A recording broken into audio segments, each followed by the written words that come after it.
Let's start. Brahas have a party tonight, so they're gonna catch the recording. So let's. I actually want to start us off in a little bit of a different place. We're in the middle of the Tosafot on the page, but that's it gets a little heavy. So I wanted to take us in a little bit of a direction, in a little bit of a lighter direction for at least a few minutes, and show you guys a Maharsha, which my Rabbi Mirsky, pointed out to me on one of the Tosafots that we did. So if you remember, we had a Tosafot on the top of the page that we saw asked a question, and we saw that the Rambam and actually other Rishonim, other of the rabbis from the medieval period, asked this question also, which is, when our Mishnah said don't eat, when it said lo yochal adam ad shetechshach, which type of food was it talking about? Okay, so the Tosfot said it can't be talking about matzah because you're not allowed to eat matzah. It can't be talking about minei targima, the snacks, because we said those you're allowed to eat. And obviously it's not talking about chametz because that was already banned all day. So the Tosafot answered that question by saying it's talking about masa ashira. Okay, just a quick refresher on that Tosafot. That's this Tosafot right here. He said that when the Mishnah here is saying don't eat samuch lemincha, it's referring to not eating matzah ashira. Matzah ashira, you're allowed to eat it on Erev Pesach all day because you're not allowed to use it for the seder. It doesn't fulfill your obligation because it's enriched.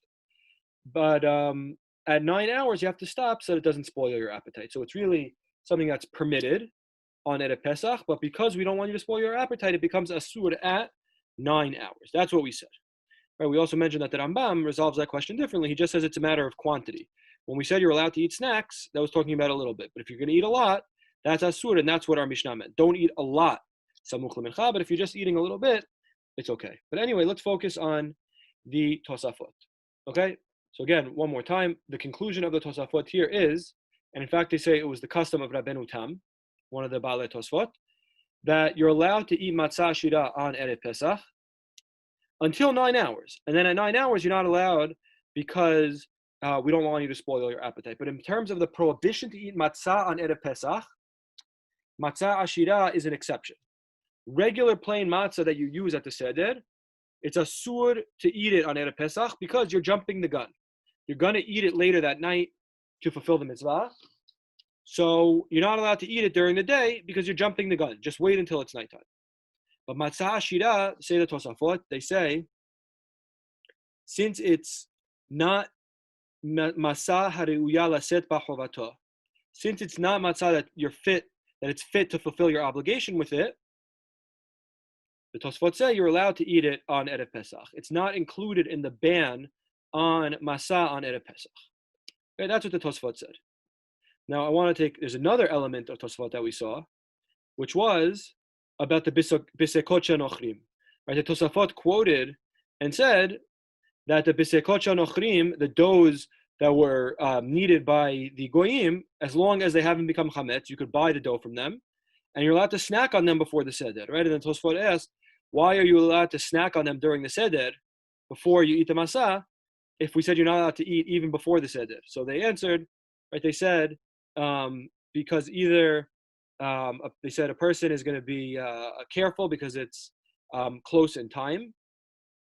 Okay, that was their answer.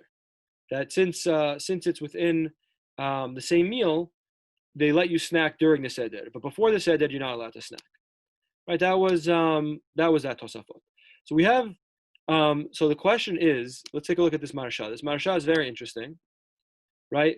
The reason we said you're allowed to eat those bisekot shenochrim, we said you're allowed to eat them to snack on them, but they don't count towards your obligation to eat matzah on the Pesach night. Why? Because they were needed by a goy, which means they were not shemura, they were not guarded, they were not watched from the time that they were harvested. And on the seder night, you can only fulfill your obligation with matzah shemura. So the Maharsha asks, okay, now combine the two Tosafots. If we said in the first Tosafot that the reason you're allowed to eat matzah ashira is because you can't fulfill your obligation with it. So you're allowed to eat it on Erev Pesach. Why? Because it's not going to count towards the seder. And only things that count towards the seder are prohibited. So then what about Bisei Kodesh Nochrim? Right, so he says, V'hu hadin d'maseh l'ukma b'bisei Kodesh goyim. He's saying we could actually answer the original question of Tosafot that we said before, of what type of food is the Mishnah coming to ban. So they answered matzah ashira. The Maharsha says we could also say it's banning Bisei Kodesh Nochrim, right? Dough that was needed by the goy, that we said it's permitted to purchase it as long as it hasn't become chametz, and then bake it yourself and then snack on it. So he says, then you could also do it. Why? Because you can't fulfill your obligation with it. It's the Tosfot are about to say. Okay? So he says, again, if you just extract that element of the Masah Ashira, which is, why are you permitted to eat Masah Ashira on Erev Pesach, whereas regular plain Masah you're not allowed to? Because Masah Ashira does not fulfill your obligation. So if you could find another type of Masah that you cannot fulfill your obligation with, then that theoretically would also be in that category of foods that we're banning. So the Maharsha says, I found an example. My example is the Bisei Kodesh Goyim. Because Bisei Kodesh Goyim is another category of Masah that you cannot fulfill your obligation with, and therefore you should be allowed to eat it on Erev Pesach, but once 9 hours kicks in, you have to stop. Okay? So that's the theory that the Maharsha suggests. Before we continue, any questions, comments about what the Maharsha says, or do you agree or disagree with the Maharsha says? What do you guys think? Do you agree with him that based on what we said, that the Tosfot say that you're allowed to eat matzah ashira on Erev Pesach, that you should also be allowed to eat the Bisei Kodesh Nochrim on Erev Pesach? Anybody have an opinion? Not sure. Not sure? Okay, that's a good Parv answer. So let's take a look what the Maharsha says. Okay? Maharsha says, V'yesh lechalek. Actually, maybe there's a difference between Masah Ashira and Bisei Kodesh Goyim. The Masah Ashira lav ta'am masat mitzvahi. Masah Ashira, its taste differs from Masat Mitzvah, from the matzah, the plain matzah that we use at the Seder. Bishade. And therefore, it's permitted to eat it on Erev Pesach since it's a different taste. You know, a person is not going to, ruin the taste. If he eats matzah ashira and then he eats plain matzah at night, they don't taste anything alike. Right? Matzah ashira tastes much sweeter, much richer. So it doesn't spoil the taste for him. Masha enken, right, which is different, Bisei Kodesh Goyim, with the doughs that were needed by the Goyim, which are plain, the ta'am masahi, which taste exactly the same. The only difference is that one was shimura and one was not. But in terms of the taste, they taste exactly the same. He says v'kal lahavin. It's easy to understand the difference between these two. So let's stack up the size here. Okay, we have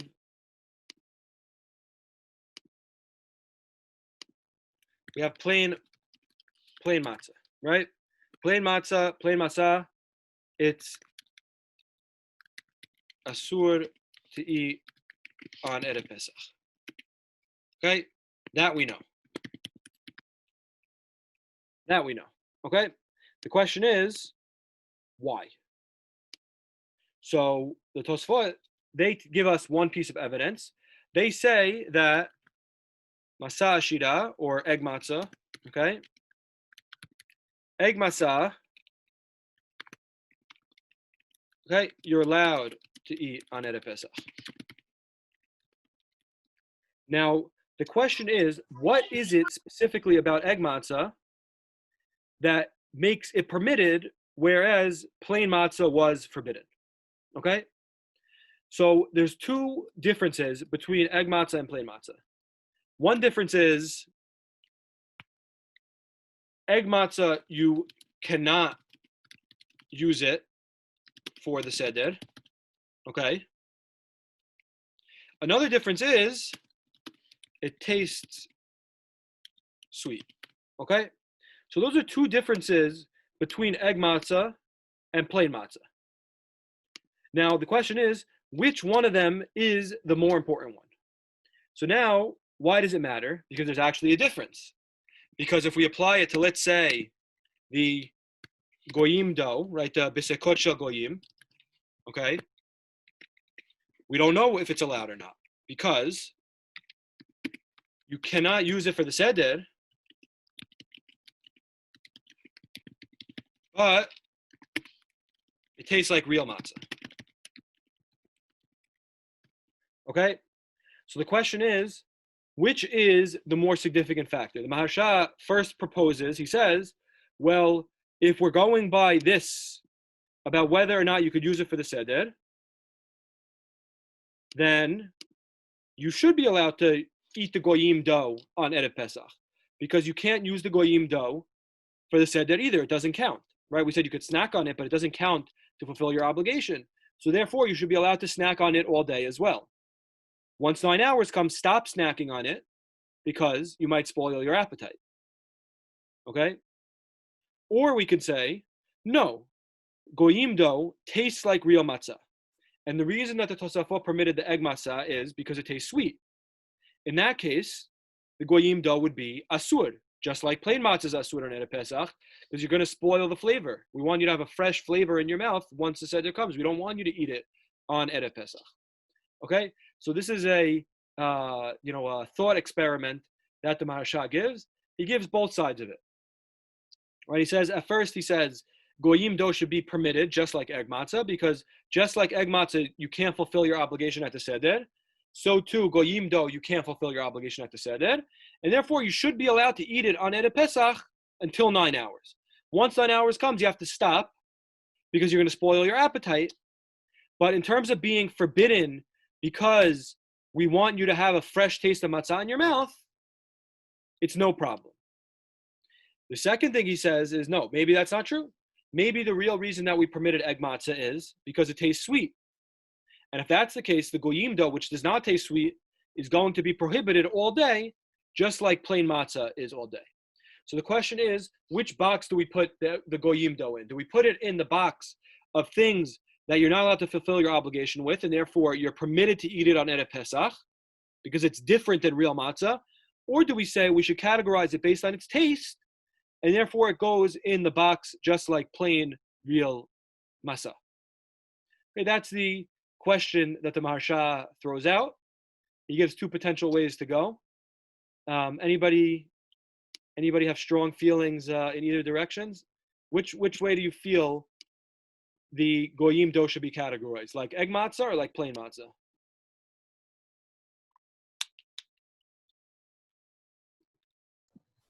Does it depend, like Ashkenazim versus Faradim, the taste of challah can change it from mezonot to hamotzi? Would that make a difference in this case as well, or no?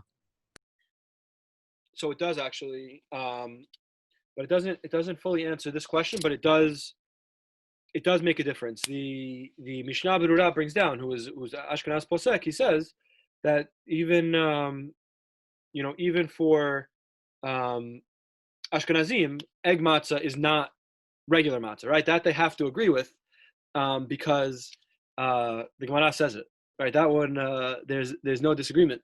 There is a question, though, of course, which I think is also what you were hinting at, which is that the threshold that we require call something, categorize something mizonot or not, is a difference between Ashkenazim and Sfaradim. Though the Mishnah Berurah does say that even if you made it with water and you just added some apple juice, if you taste it, it's going to be mizonot. That's he agrees in terms of that. He doesn't say it has to be exclusively apple juice, for example. He says if you could taste the apple juice, so there does seem to be some agreement on that. Though he does bring down, based on the Ramah, that the custom, as my father mentioned last week, that the custom of the Ashkenazim is not to make egg matzah even. In the Ashkenaz countries, the poskim bring down that they didn't make it at all because of a fear that it would become chametz. Because once you add a fruit juice to the dough, it becomes chametz quicker. So they were scared. They didn't want to take a chance. So they didn't make it at all in their countries. But anyway, so that's back to our question. Which category should the goyim dough be categorized in? Should it be categorized as egg matzah because you can't fulfill your obligation with it, and therefore you should be allowed to eat it on Erev Pesach? Or should we categorize it like plain matzah, which you're not allowed to eat on Erev Pesach? That's still our burning question. We have differing opinions here. One of us says egg. I say it's like plain matzah. You say it's like plain matzah? Yes, Okay. and Abraham says it's like egg matzah. Okay. So we have two machlokot. Do either of you have anything to back up your opinions? Since it tastes like real matzah, I think it would be considered like plain matzah. But maybe since you can't use it for the seder, maybe Hami thinks that it's like egg matzah. Right. So one hint is that usually when you read a commentary, the second thing they say is the one that they think is more correct. So the fact that the Maharsha initially suggested that you're permitted to eat the goyim dough, but then he said, no, actually, it's not like egg matzah because it tastes different. I'm sorry, it tastes different than egg matzah. It tastes the same as plain matzah, right? That's a clue that the Maharsha probably thought that was the case. And I think what you're saying, Isaac, is that you're right. There's a lot of logic to say that the taste is the more significant factor because part of the reason in the first place that we prohibited eating matzah on Erev Pesach is because we want you to have a fresh taste in your mouth, right? So if that's the case, then the taste is a big factor. Anyway, this is an interesting question. The commentaries talk about it.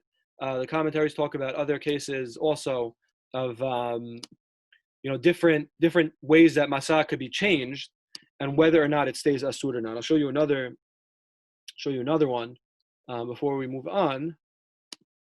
And this is here. So let me share my screen. So this is from the Shulchan Aruch. Okay, Shulchan Aruch, of course, is our book of halacha.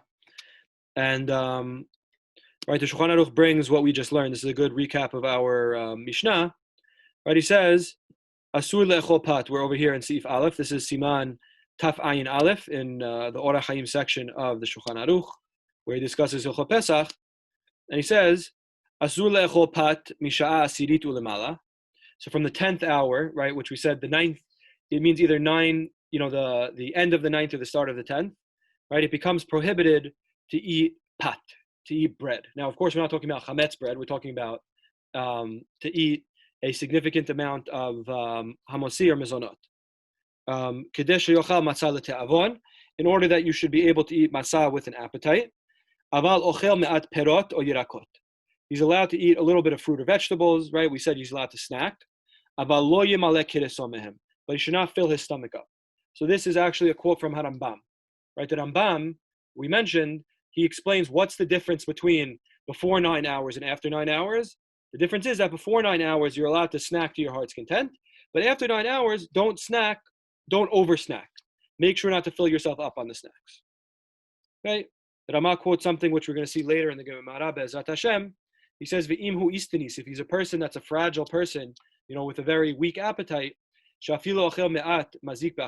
if he eats a little, he will damage his appetite. Hakol asur. Everything's asur. Right? The Gemara even brings that some of the rabbis fasted on Erev Pesach because they knew that they were fragile and that if they ate, it would spoil their appetite. Okay, this is something that you mentioned last week, Isaac. V'yayin me'at lo yishteh. A little bit of wine he's not permitted to drink because we said that fills him up. The mishum de mis'ad sa'id, because that fills up his stomach. If he wants to drink a lot of wine, he's allowed. Because when you drink a lot of wine, it increases your appetite. Right? The Gemara later on is going to say this. We already mentioned it because the Tosfot quoted it. Okay, so this is a good recap. Now, let's see about Matzah Shira. That's here in Seif Bet, the second halacha that's brought in this siman. He says, "V'kodem sha'asirit," prior to the 10th hour, mutar le'echol matzah ashira. You're permitted to eat matzah ashira, right? Just like the Tosfot. Okay, but the Hagaha, the Rama says, "Ava matzah sheyotzin ba balayla asurim le'echol kol yom arba asar." Matzah that you can fulfill your obligation with, like plain matzah, you're not allowed to eat the entire day on the 14th. Okay, so again, it's still a little bit ambiguous. Does the Maran disagree with that? No. The Maran agrees. He's just clarifying that when Maran said matzah shira, the reason Maran specified matzah shira is because matzah shira is the type of matzah that you can't fulfill your obligation with. But if it were matzah that you could, no, because the Rama usually only he's got a commentary usually when he disagrees or he wants to add something to the Maran. So Right. I thought that maybe the Maran didn't agree with the Ramah about not eating matzah the entire day. It could be. There's we have to look in the Bet Yosef, which we could actually do, but sometimes the Rama just likes to clarify. But you're right. Usually, oftentimes the Rama does disagree with Maran, and that's when he'll comment. Here we could actually look. Here, this is what I wanted to show you also before we take another look. Another thing he says right here. Matzah shene'efa kitikana, matzah that was baked regular, ve'achar kach nitparera, then they crushed it, right? What we call matzah meal, right?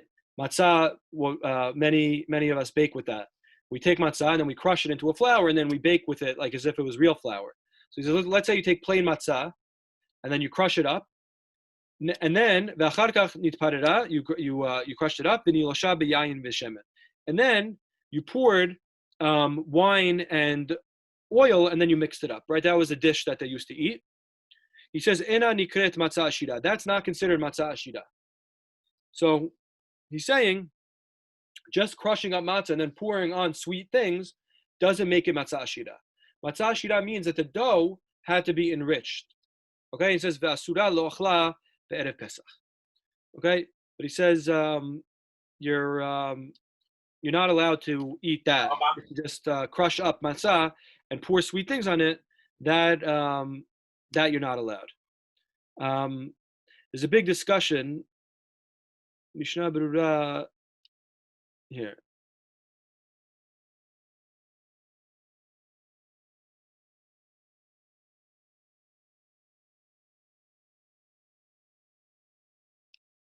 So if you see that the Mishnah Berurah says even if you bake it, right? Because the Rama says only if you sprinkle it on top. What if you bake it? So the Mishnah Berurah says even if you bake it, because that once it was baked plain, now it's considered plain. Though the commentaries do talk about, that.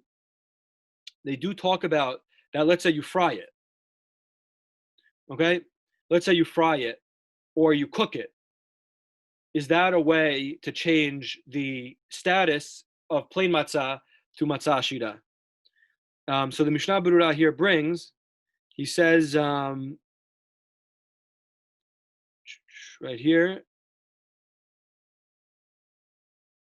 he says, "V'chol zeh b'shelo b'shela." This is all if you didn't cook it, right? We said only if you either left it just drizzled on top, or if you just baked it.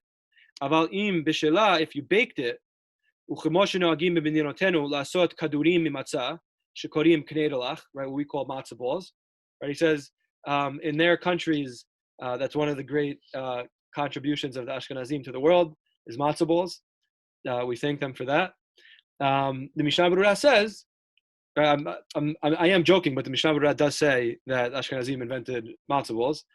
So he says what they make, the balls that they make of matzah meal, and that they call knedelach, right? Or matzah mevushelet, or cooked matzah, the kli rishon, in a pot that goes on the fire, mutar leochla kodem sha'asirit. You're allowed to eat it prior to the 10th hour. Dezeh bevadai lo mikre matzah, because that is definitely not called matzah. So some of the dishes that people make, like matzah brai, or or matzah balls, which the matzah totally, changes its shape, its form, and its flavor, because it's either fried or cooked, that takes it out of the core category of plain matzah and puts it into the category of matzah ashira. But just to crush it up and pour sweet things on it, that doesn't make it ashira. Or to, even if you crush it up, pour sweet things on it, and then bake it, baking is not a process that transforms something, because it was already baked once. Right? Once it's baked, baking it again doesn't change its status. You need a new feature. You need to either cook it or fry it. So the Mishnah Berurah says even the Rama, who says that just drizzling sweet things on it and even rebaking it doesn't change its status from plain matzah to matzah ashira, he agrees, the Mishnah Berurah, that if you cook it or fry it, that does change its status. So this is a question that that many of the commentaries discuss about whether you could eat matzah balls on Erev Pesach, or should we say that because it has plain matzah in it, you should not eat it. So the Mishnah Berurah rules leniently that you're permitted to eat matzah balls before the 10th hour. After the 10th hour, you're not allowed because it'll spoil your appetite, but not because of its similarity to matzah. Again, keep those two boxes separate in your mind. There's the things that are asur to eat on Erev Pesach because they are similar to matzah and they'll ruin the matzah experience. And there's the things that become asur at the end of the 9th, beginning of the 10th hour, which we ban because they're going to spoil your appetite. Okay? So matzah balls, he says, are mutar during the day because they're considered matzah ashira, but at 10 hours, they become asur because they can spoil your appetite. So that's just an interesting thing, practical, practical halacha.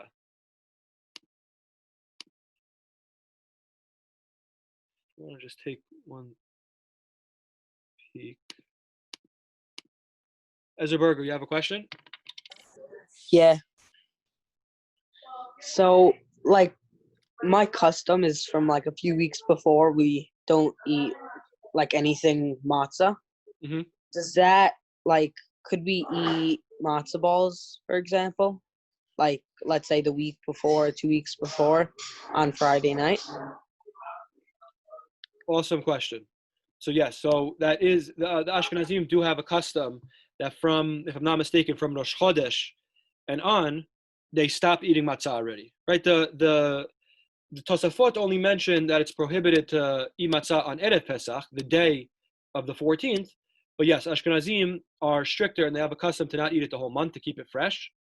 But based on what the Tosafot say, that matzah ashira, anything that's enriched, is not considered matzah, then based on that, it would be permitted, even according to Ashkenazim. So even from Rosh Chodesh and on, you'd be permitted to eat egg matzah or matzah balls. That would be my my educated guess. So I have to look and see if there's anybody that disagrees with that. Yeah, perfect. Yeah, I just want to see. Yeah. Should really wait until we see this. The Gemara is going to talk about this a little bit also. But I just wanted to show one thing.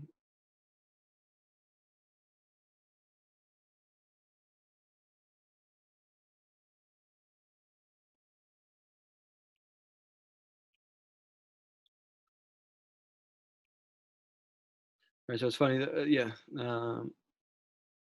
So one more thing that they bring down is, what about a katan, right? So he says if it's a katan that doesn't understand what's going on, then you could give him even plain matzah, right? This is right here in the name of the Terumat Hadeshen. That a katan that doesn't know what's going on, then you could give him even plain matzah. But if it's a kid that has reached the age of chinuch, a kid that knows what's going on, then you shouldn't let him eat matzah. And it's funny. And then one last thing is, I saw they bring this down, is that similar to the prohibition to eat matzah on Erev Pesach so that it's a fresh taste, there are some people that bring down a custom not to eat maror on Erev Pesach, and some people bring a custom not to eat certain fruits because of the charoset that we're going to eat. But those are all obviously extra levels of strictness. Really, the main one is matzah. Okay, so that was just a little bit of a break from the Tosafot because we've been trudging through the Tosafot for a little bit. So again, just to review, we had the Maharsha who had a question based on what the Tosafot said, that you're allowed to eat matzah shira on Erev Pesach because you can't fulfill your obligation on it with it. Does that mean that you should also be allowed to eat the besekot shenochrim, the doughs that are needed by goyim that you also can't fulfill your obligation with? So he said there's two possibilities. Either we categorize it based on the fact that you can't fulfill your obligation with it, and then it would be mutar to eat on Erev Pesach, or we categorize it based on its taste, and in that case it would be asur. Right? It sounds like the Maharsha is leaning towards asur, and I think there's a certain logic to that. However, we did see that there are some leniencies that think plain matzah can be morphed into matzah ashira if it undergoes either cooking or a frying process. The Mishnah Berurah says. Okay.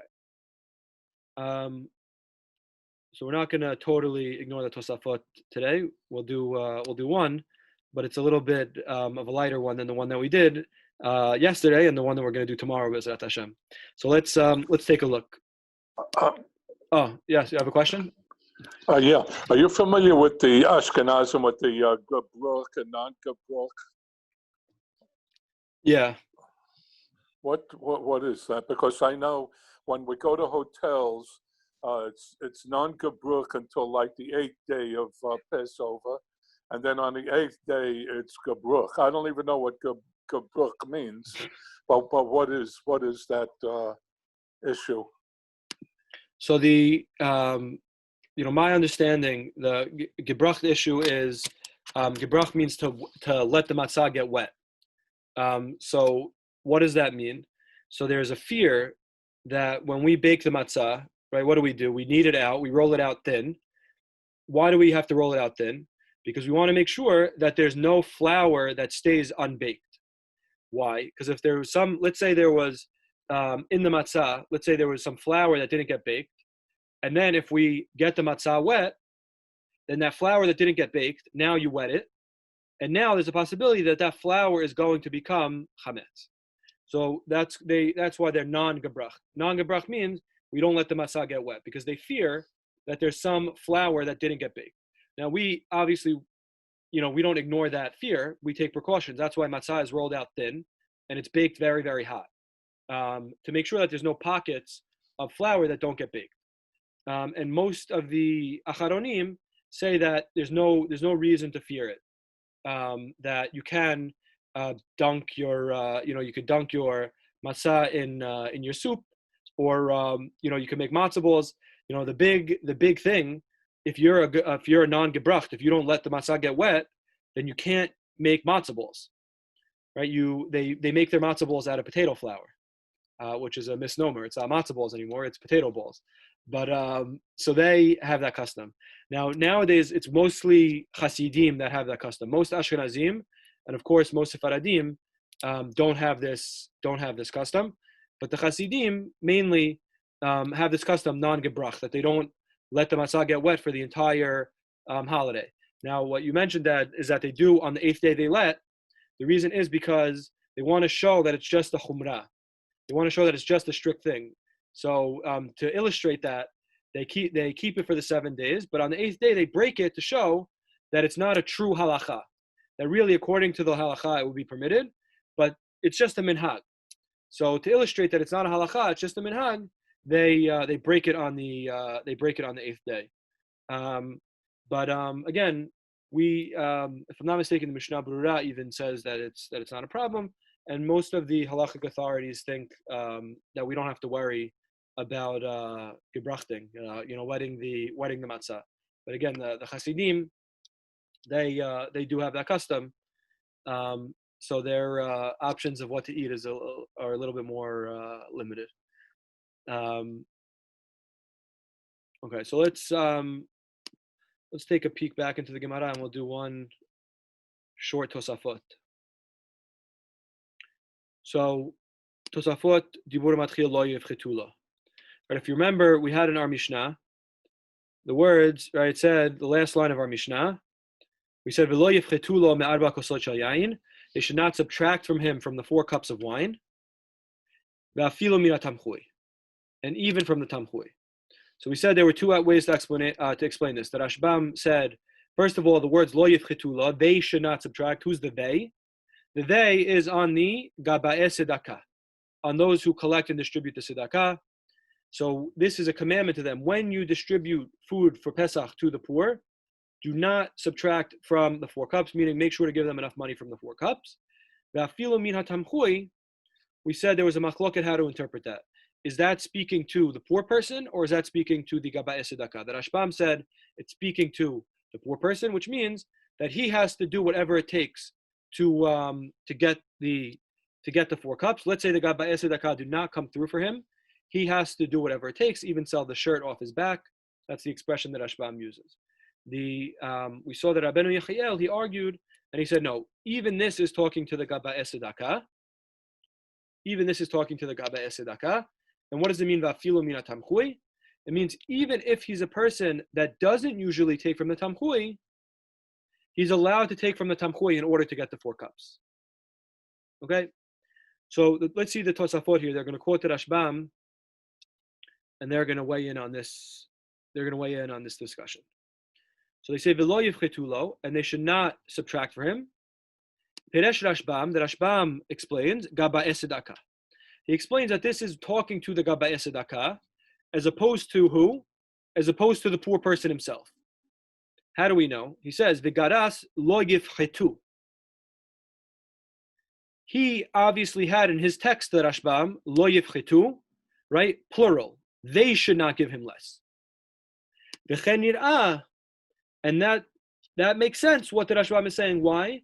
Midila katane lo yivchot l'shon yachid, because it didn't say do not subtract in singular, right? Since it's plural, that teaches us that it's talking to a group of people.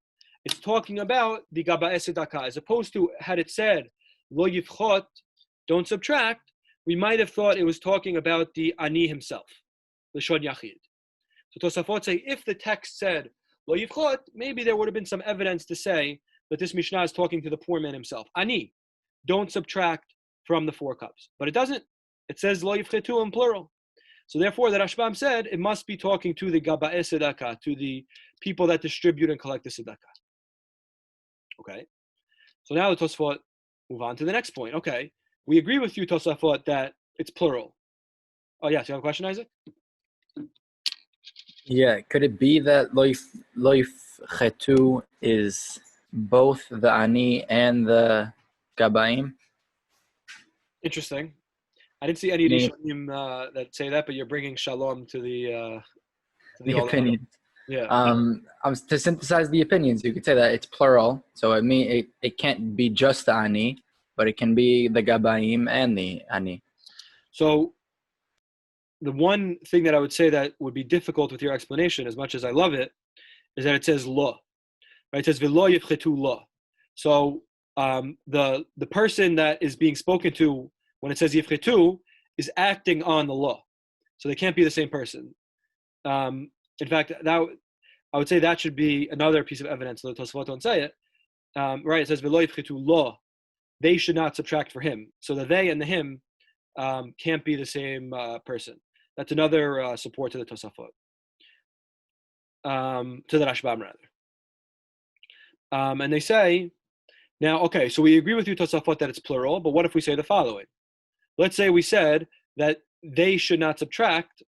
The they is going on the cups themselves, meaning they should not be subtracted, which is plural, right? Cups are plural. So maybe it's v'lo yivchetu lo me'arba kosot shel yayin. Don't subtract from him from the 4 cups. So maybe the lo yivchetu is talking about the cups, not the Gaba'eh Tzedakah. So they say v'leka lememar. Don't say that. The yivchetu a dalet kosot ka'eh. That the word yivchetu is going on the 4 cups.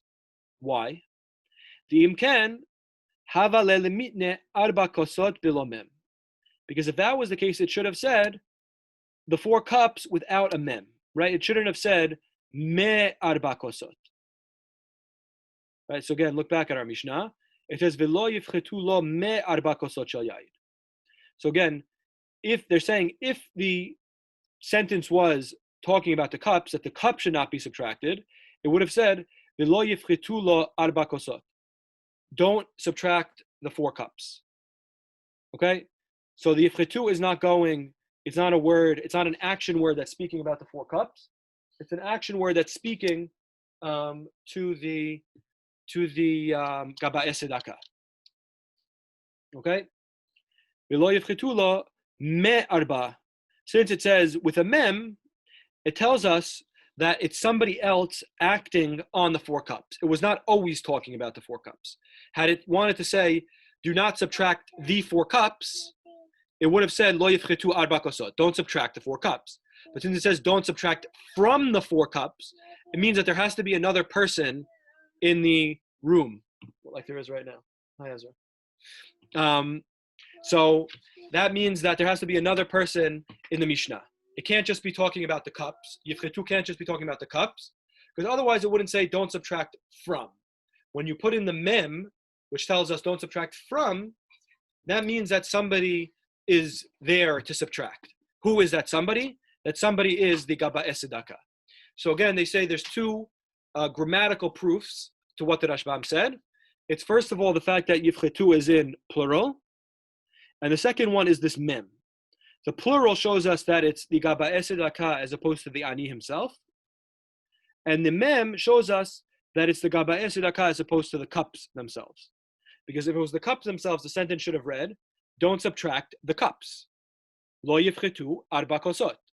But since it says don't subtract from the cups, the subtractor has to be somebody other than the cups themselves. Who is that? It's the Gaba'eh Tzedakah. Okay? Let's end off with one final nugget. So let's say, V'hadika amar, that which it says, min hatamchui, that which it said, ve'afilu min hatamchui, even from the tamchui, what does that mean? Lo yimna milekabel kedeh lekayem arba kosot. Do not refrain from dipping into the tamchui to get it. Whose opinion is that? Is that the Rashbam or is that Rabbeinu Yechiel? That you shouldn't. That you can use the tamchui to get the 4 cups. I don't recall. Okay. Good, honest Abe. Okay. We said, right, that Rashbam says the words va'afilu mina tamchui are speaking to the poor person, that he should do whatever it takes. Okay? But the Rabbeinu Yechiel, he said, no. Afilu mina tamchui doesn't mean even somebody who takes from the tamchui should do whatever it takes, meaning even if you have nothing, go into more debt. He says it's also talking to the Gaba'eh Tzedakah, that they should not stop him if he needs to from using tamchui money to get the 4 cups. Okay? So this Tosafot is following the opinion of Rabbeinu Yechiel. Again, the Rashbam said the words va'afilu mina tamchui are telling the ani, even if you already take from the tamchui, so you're already super poor, go get the 4 cups, meaning do whatever you have to, even sell the shirt off your back. Rabbeinu Yechiel says no. Afilu mina tamchui is talking to the Gaba'eh Tzedakah also. What are they saying? That even if this guy has enough to get his food, but to get the 4 cups, he needs tamchui funds, don't stop him from taking from the tamchui, because usually you're only allowed to get from the tamchui if you don't have enough money for your next 2 meals. This guy has enough money for his next 2 meals. He just doesn't have enough money for the 4 cups. Comes the Mishnah and teaches, afilu mina tamchui. Lo yimna, don't stop him milekabel kedeh lekayem arba kosot. Don't stop him from taking from the tamchui to get his 4 cups. And the last thing, he says, ve'arba kosot piresh Rashbam, the 4 cups. Why 4? The Rashbam explained, keneged arba leshonei geula v'chem b'Yerushalmi. It's keneged the 4 leshonot of geula, v'oseti, v'salti, v'ga'alti, v'lakachti, and it also says that in the Yerushalmi. Okay, so Be'ezrat Hashem will review this Tosafot tomorrow, but a little bit, like I said, of a lighter Tosafot versus the big chunky one that we did yesterday and the big chunky one that we have to do tomorrow, Be'ezrat Hashem. So with that, Abotai, we close. Thank you, Ike. Thank you.